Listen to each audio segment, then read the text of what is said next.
ചുവന്നുള്ളി 10 എടുത്തുണ്ട്, ഇഞ്ചി കഷ്ണം, ആവശ്യത്തിന് മല്ലി, തേങ്ങയുടെ 1/4 പാല്, ഇത് തേങ്ങ അരച്ച് ഇത് ഉരുളൻകിഴങ്ങ്, ഇത് സബോള, ഇത് പച്ചമുളക്, ഇത് 5-10 വെളുത്തുള്ളി ചതച്ചത്, ഇത് ഒരു തക്കാളി, വേപ്പില, ഇത് 1/2 കിലോ ചിക്കൻ, മഞ്ഞൾപ്പൊടി, ഗരം മസാലപ്പൊടി 1/2 സ്പൂണ്, ഇത് 1/2 സ്പൂണ്, ഇത് മുളക് പൊടി, ഇത് ഗരം മസാല, ഇത് കുരുമുളക്, കഴിഞ്ഞില്ലേ. ഇത് വെളിച്ചെണ്ണ.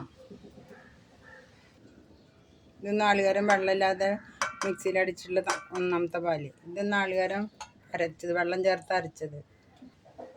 അരമുറി തേങ്ങയിൽ നിന്ന് 1 ടീസ്പൂൺ, വലിയ ടീസ്പൂൺ തേങ്ങ അരച്ചത്. ഇത് വെള്ളം ചേർക്കാതെ അരച്ച ചെമ്പാല്. ഈ ചിക്കൻ കറി വയ്ക്കാൻ പോവുകയാണ്. വെളിച്ചെണ്ണ ഒഴിക്കാൻ പോകണം. ആവശ്യത്തിന് വെളിച്ചെണ്ണ ഒഴിക്കാം.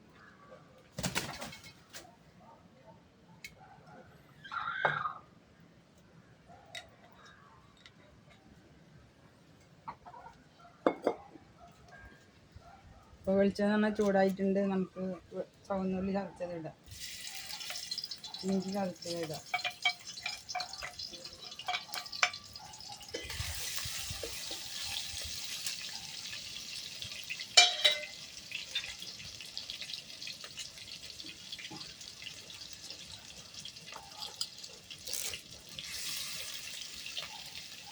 ഈ പച്ചമുളക് ഇടാം,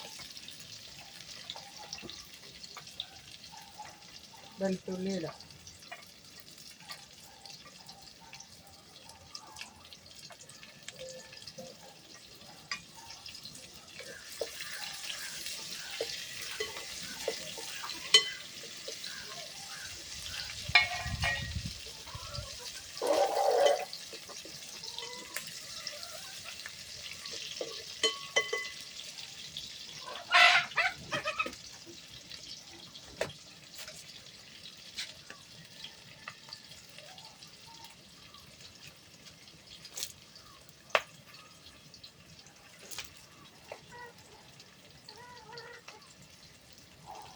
വേപ്പില ഇടും.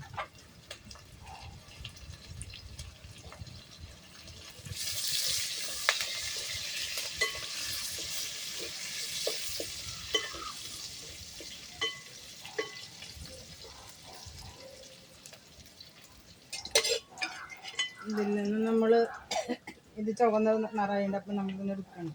ഇതിലേക്ക് സബോള ഇടാൻ പോകും. അപ്പം നമ്മുടെ സബോള വാടിയിട്ടുണ്ട്. അതിലേക്ക് നുറുക്കിയത് ഒരു തക്കാളിയാണ് ഇടുന്നത്.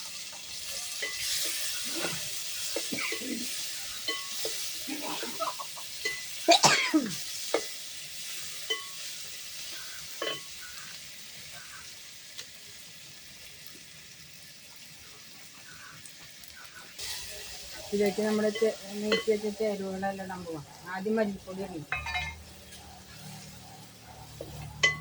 പിന്നെ മുളക് പൊടി, ഗരം മസാല, പാകത്തിന് ഉപ്പ്,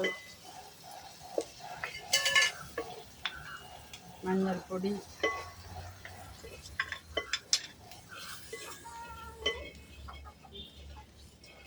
ഇനി വെള്ളം ഒഴിക്കാൻ പോകണം. ഇറച്ചി കയ്യിലിടാൻ പോവുക.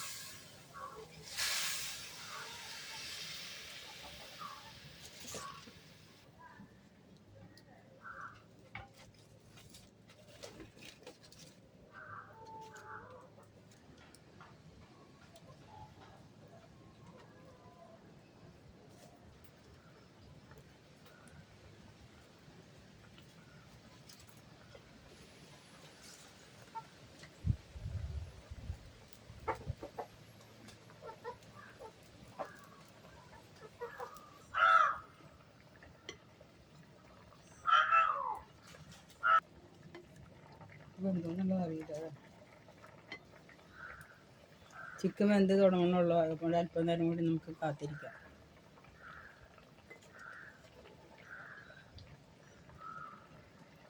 ഞാൻ 2 ഉരുളൻകിഴങ്ങാണ് വേവിച്ച് വെച്ചിരിക്കുന്നത്. അത് ഇതിലേക്ക് ഇടുകയാണ്. നമുക്കൊന്ന് ഇളക്കാം.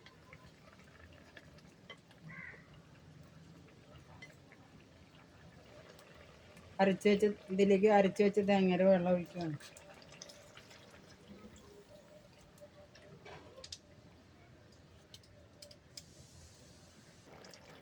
ആദ്യം നമ്മൾ ഒഴിച്ചത് തേങ്ങ അരച്ചിട്ടുള്ള ഇതാണ്, 1 ടീസ്പൂൺ തേങ്ങ അരച്ചത് കലക്കിയിട്ടുള്ളതായിരുന്നു. ഇതിപ്പോൾ നമ്മൾ 1 പാലാണ് ഒഴിക്കാൻ പോകുന്നത്.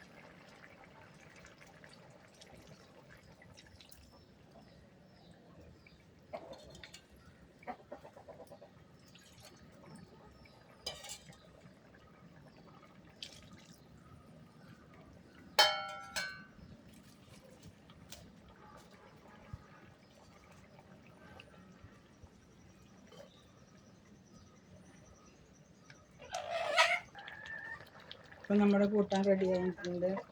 ഇതിലേക്ക് ഇനി എടുത്ത് വെച്ചിട്ടുള്ള ഉള്ളി ഇടാൻ പോവാണ്.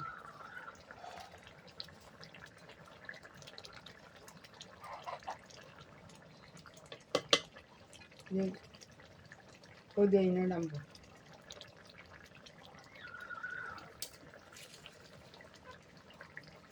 നമ്മുടെ കറി റെഡി ആയിട്ടുണ്ട്. നമുക്ക് നിർത്തി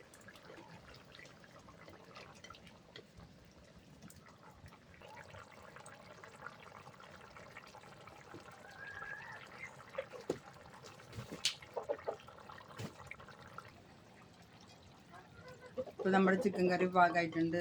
ചിന്നമണി കിച്ചണിൽ ഈ കറി നിങ്ങളെല്ലാവരും ഒന്ന് ചെയ്ത് നോക്കണം. ഇത് പണ്ട് കാലത്ത് വയ്ക്കുന്ന കറികളൊന്നും ഇപ്പോൾ ആരും ഇങ്ങനെ ചെയ്യാറില്ല. എല്ലാവരും റോസ്റ്റാണ് ഉപയോഗിക്കുന്നത്. നിങ്ങളിതൊന്ന് പരീക്ഷിച്ചിട്ട് നോക്കുക. അപ്പോൾ എല്ലാവർക്കും ചിന്നമണി കിച്ചണിൽ നന്ദി പറയും.